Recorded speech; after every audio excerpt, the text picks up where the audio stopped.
tema que eu quero estar abordando aqui, vou falar sobre o obstinado pela obediência a Deus e ao Espírito. Uma das coisas que as marcas de Deus fazem nos nossos corações é nos tornar e nos capacitar a sermos obstinados pela vontade de Deus. Quando eu estava montando esse ministério de socorro, muitas lutas, dificuldades aconteceram, mas nada era capaz, nem foi capaz de tirar o que estava dentro de mim. E os homens e mulheres levantados por Deus no meio dessa geração terão essa marca, e essa marca produz uma consequência: você passa a ser um obstinado pela visão que Deus te deu. E eu quero falar sobre esse tema, obstinado pela obediência ao Senhor. Esse capítulo que nós estamos lendo aqui está ligado ao atingir os confins da terra.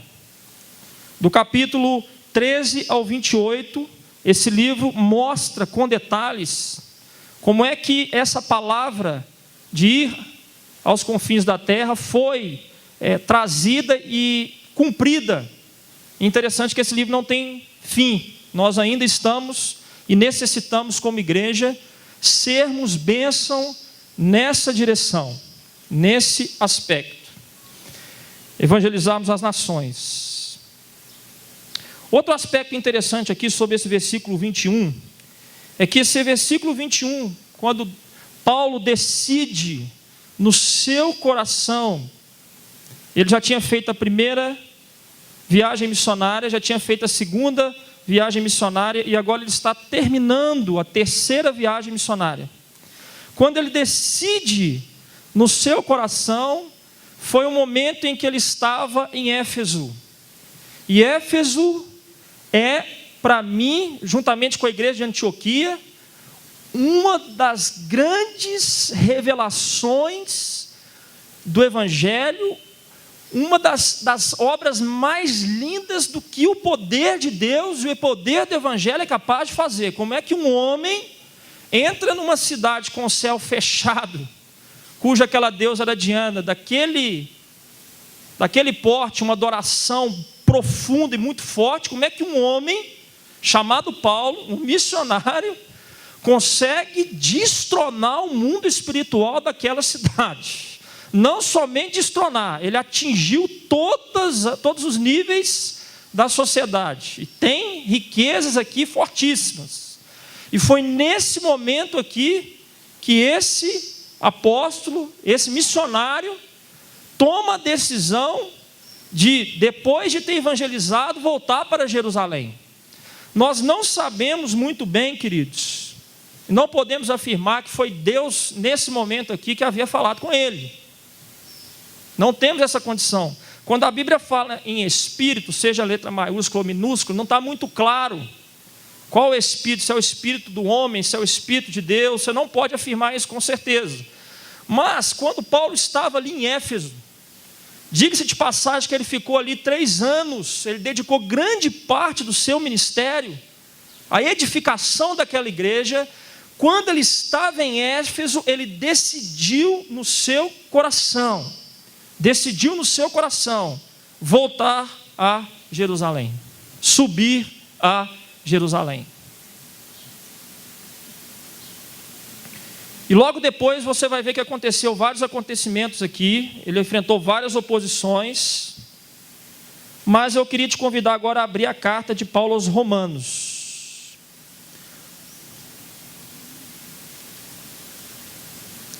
Paulo, ele sai de Éfeso então, atravessa aquela região subindo, ok? E chega na cidade de Corinto.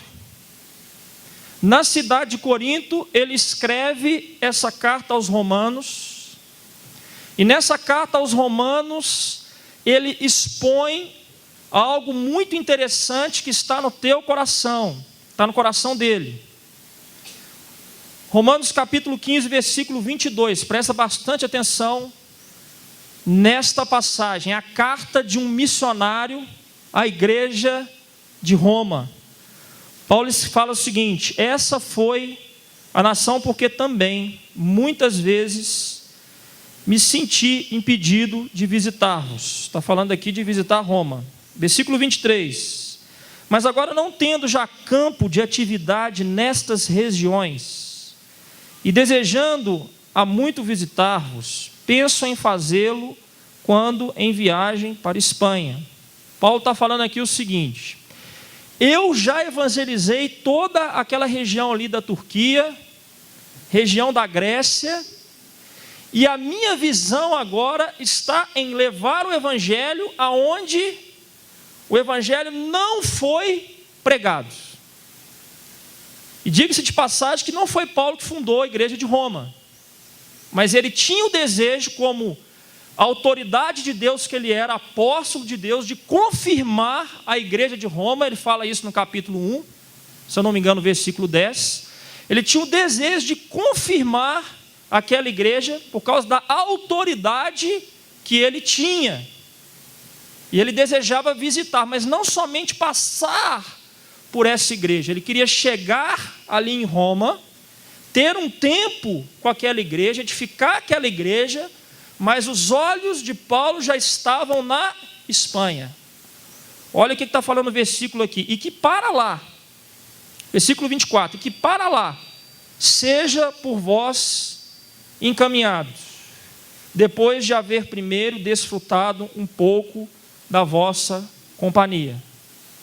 Ele tinha uma expectativa de que a igreja de Roma o recebesse, não somente o recebesse, o abençoasse, não somente o abençoasse, mas o enviasse como um missionário da igreja de Roma, agindo agora na Espanha. Esse era o desejo do apóstolo Paulo, e por isso ele escreveu essa carta tão linda, tão maravilhosa, que é a carta de Paulo aos Romanos. Versículo 25, mas agora, ele fala que antes de ir para Roma, mas agora, versículo 25, estou de partida para Jerusalém a serviço dos santos. Terminando a terceira viagem missionária, ele diz: antes de chegar em Roma, eu tenho um trabalho, eu preciso voltar para Jerusalém, eu estou a serviço dos santos. E ele começa a explicar uma das causas pela qual ele tem que voltar a Jerusalém, aí no próximo versículo. Porque aprove a Macedônia e a Caia. Esse título Macedônia e a Caia aponta exatamente os locais onde Paulo fundou as igrejas gentílicas, exatamente esse local.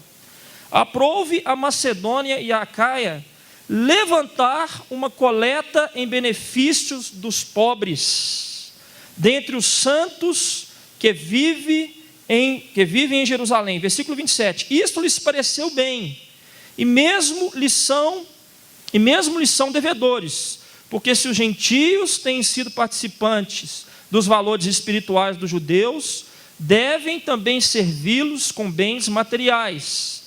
Tendo, pois, concluído isto, e havendo-lhes consignado este fruto, passando por vós, olha ele falando de novo, passando pela igreja romana, desejo ir à Espanha.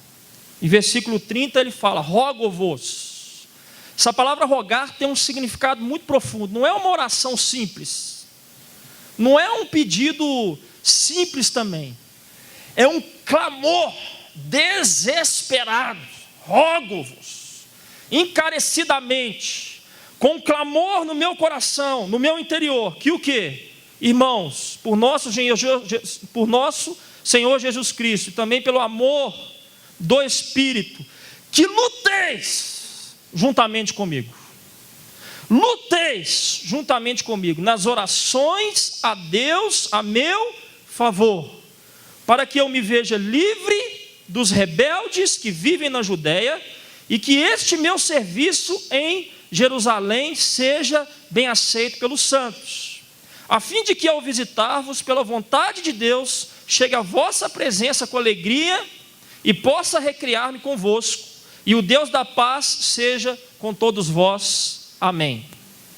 Essa é a carta de um missionário a uma igreja pedindo apoio. E no coração dele ele fala: olha, eu quero tremendamente estar aí em Roma, mas antes eu preciso voltar a Jerusalém, eu preciso subir a Jerusalém, porque eu também peguei uma oferta no meio das igrejas gentílicas, e estou levando essa oferta material para as igrejas ali em Jerusalém, formadas na sua grande maioria por judeus. Eu falei aqui que o livro de Atos fala da transição entre o judaísmo e o cristianismo, e Paulo está no centro de um dos líderes mais usados, levantados por Deus agora para fazer essa transição. Era uma transformação de ciclo, era uma mudança de dispensação, e ele não enxergava a igreja gentílica diferente da igreja judaica. Para ele era uma coisa só, e esse era um dos homens que lutava pela unidade da igreja. E uma das coisas que Deus precisa fazer na nossa visão nesses dias, queridos, é entendermos que nós estamos juntos uns com os outros, precisamos uns dos outros, temos tudo a ver com o outro, principalmente quando se fala de missões. Ninguém anda sozinho. Fala com o seu irmão: eu preciso de você. Talvez eu não conheço intimamente o seu coração, mas nós estamos ligados pelo mesmo sangue, o sangue do Cordeiro. Por isso, lute pela unidade do corpo de Cristo. Esse era um homem que lutou pela unidade. E sendo o apóstolo Paulo conhecido naquela região toda, conhecido em Jerusalém pelos judeus, que os judeus estavam arrepiados com aquilo que ele fazia, com aquilo que ele ministrava, não entendiam que Deus estava trazendo uma nova dispensação, sendo ele humildemente chega agora na igreja de Roma, pega e pede apoio para essa igreja humildemente, e fala: eu quero estar convosco, quero gastar tempo convosco, e quero que vocês me enviem, me abençoando espiritualmente, materialmente, estando comigo, lutando comigo, inclusive porque agora estou indo a Jerusalém, e eu vou encontrar situações dificílimas ali. Já havia algo no coração dele falando que situações difíceis viriam no momento em que ele pisasse ali em Jerusalém. Voltando para o livro de Atos, agora no capítulo 20, Paulo sai de Corinto e começa agora a sua viagem e chega numa cidade próxima ali, uma cidade chamada Mileto. Vamos ler essa passagem aqui. E nessa cidade acontece algo. Aquele sentimento que ele tinha ali em Corinto, quando ele escreveu aquela carta, aquele sentimento agora começa a ser testificado por Deus por algumas profecias. Versículo 13 diz assim, vamos ler: nós, porém, prosseguindo, embarcamos e navegamos para Assos, onde devíamos receber Paulo, porque assim nos fora determinado, devendo ele ir por terra. Quando se reuniu conosco em Assos, recebendo-nos a bordo, e fomos para Mitilene. Dali navegamos no dia seguinte, passamos de frente a Quios no dia imediato, tocamos em Samos, e um dia depois chegamos a Mileto. Versículo 16, presta bastante atenção. Porque Paulo já havia determinado não aportar em Éfeso, não querendo demorar-se na Ásia, porquanto se apressava com o intuito de passar o dia de Pentecoste em Jerusalém, caso lhe fosse possível. Ele começa a sair agora da região de Corinto, onde ele escreveu a carta aos romanos, e ele começa a apressar a sua viagem, porque ele entende que ele precisava chegar em Jerusalém rapidamente. Olha o versículo agora do capítulo 20, o versículo 22.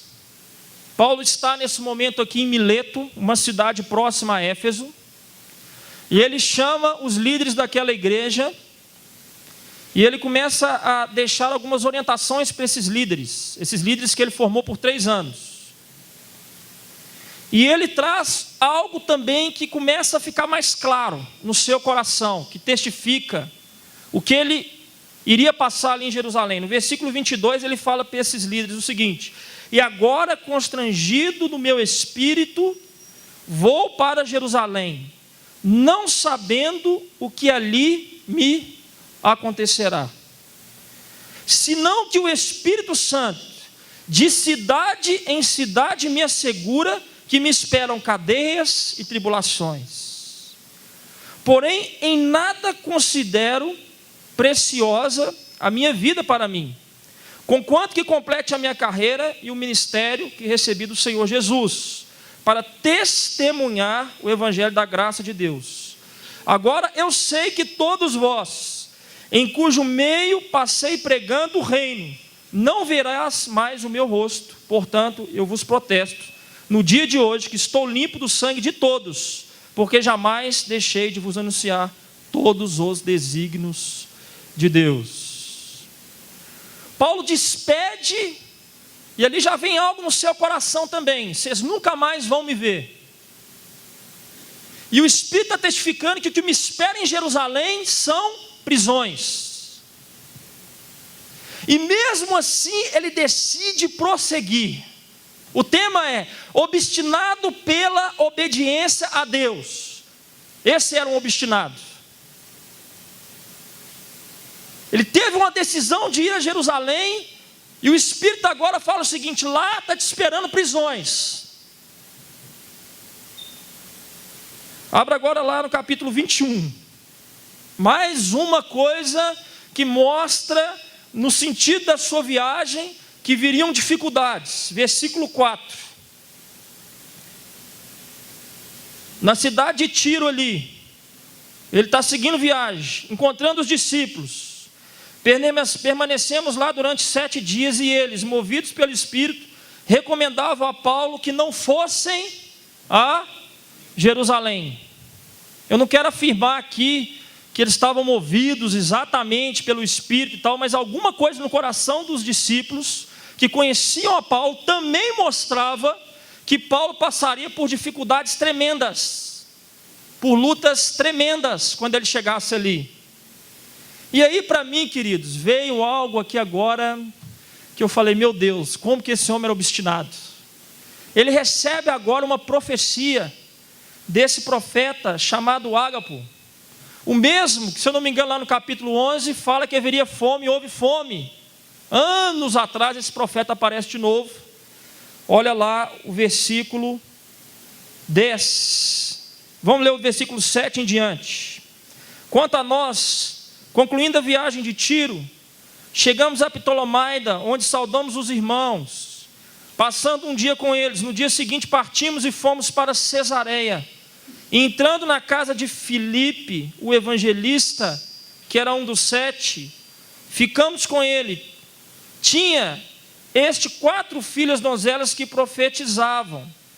Demorando-nos ali alguns dias, desceu da Judéia um profeta chamado Ágabo, e vindo ter conosco, tornando o cinto de Paulo, queridos, olha essa profecia, ligando com ele os próprios pés e mãos, declarou: isto diz o Espírito Santo, assim os judeus em Jerusalém farão ao dono deste cinto, e o integrarão nas mãos dos gentios.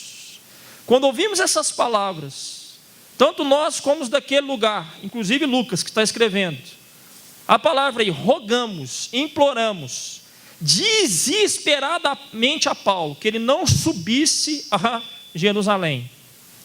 Então ele respondeu, olha a resposta de Paulo: que fareis chorando e quebrantando-me o coração? Pois estou pronto, não só para ser preso, mas até para morrer em Jerusalém pelo nome do Senhor Jesus. Versículo 14. Como, porém, não o persuadimos, conformados dissemos: faça-se a vontade do Senhor.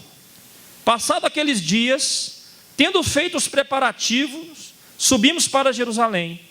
E alguns dos discípulos também vieram da Cesareia conosco, trazendo consigo Manassón, natural de Chipre, velho discípulo, com quem deveríamos hospedar. Ele já tinha tido algumas impressões, já tinham tido algumas palavras difíceis de escutar como profecia, e agora ele recebe a profecia. Esse profeta Ágapo chega e fala o seguinte: pega o cinto de Paulo, amarra o pé na mão e fala o seguinte: está te esperando lá, é cadeias mesmo. E os irmãos que estavam ao redor agora começam a tentar convencer a Paulo: Paulo, não vai a Jerusalém não, Paulo. Você vai ser preso ali. Alguns irmãos choram na presença dele. E a resposta dele, ele fala o seguinte: que fazeis chorando e quebrantando-me o meu coração? Obstinado pela presença de Deus, obstinado pela vontade de Deus. Eu tenho uma palavra para você aqui essa tarde. Quando Deus marca um coração, querido, quando Deus coloca uma visão, quando o Espírito Santo sela uma visão no seu interior, nada é capaz de tirar essa visão. Quando Deus faz isso, nós ficamos meio que como obstinados por essa visão. Paulo estava determinado a pisar em Jerusalém, porque tinha um significado muito grande, um significado espiritual, talvez assim, profético, de uma dispensação que estava sendo agora mudada. Ele precisava que as ofertas das igrejas gentílicas chegassem à igreja ali em Jerusalém, demonstrando que a igreja é uma só, que embora os judeus não entendessem que Deus agora estendia a sua palavra e a sua promessa por todas as nações, embora os judeus achassem que a palavra de Deus estaria ali somente dentro de Israel, agora Paulo prova que as igrejas gentílicas, diga-se de passagem, Filipos, que fala que era uma igreja pobre, também da região da Macedônia, todas aquelas igrejas gentílicas agora que estão abençoando o celeiro de onde saiu o Evangelho. Talvez algo impensado para os cristãos judeus daquela época. Havia uma visão no coração de Paulo, ele precisava chegar ali e entregar aquela oferta, mostrando o seguinte: não somente a palavra de Deus é para todas as nações, mas agora Deus está colocando os gentios de todas as nações no mesmo nível de Israel.